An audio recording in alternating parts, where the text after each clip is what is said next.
সমস্ত প্রশংসা ওই রাব্বুল আলামিনের, যার কুদরতি হাতে আমাদের জীবন এবং মরণ। আজকের আয়োজিত এই মহতী মাহফিলে উপস্থিত সম্মানিত আলেম উলেমাগণ, এলাকার মুরব্বীগণ, সেই সাথে সাথে আমার মরহুম পিতার মুরিদানগণ, আমার মুরিদানগণ এবং অন্যান্য পীরের মুরিদান যারা এখানে উপস্থিত আছেন, সেই সাথে সাথে পর্দার আড়ালের মা ও বোনেরা, আমার পক্ষ থেকে আপনাদের সকলের প্রতি সালাম। আসসালামু আলাইকুম ওয়া রাহমাতুল্লাহ। মাগরিবের পর থেকে এ পর্যন্ত আলেম উলেমাগণ যে সমস্ত কথাবার্তা বলেছেন কোরআন ও হাদিসের আলোকে,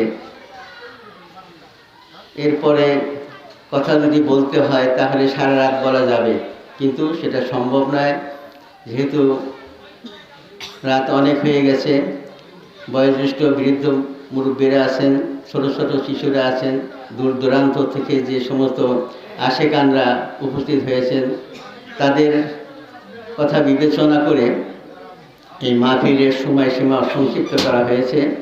তাই আমি এখন আর নতুন করে আর কিছু বলতে চাই না।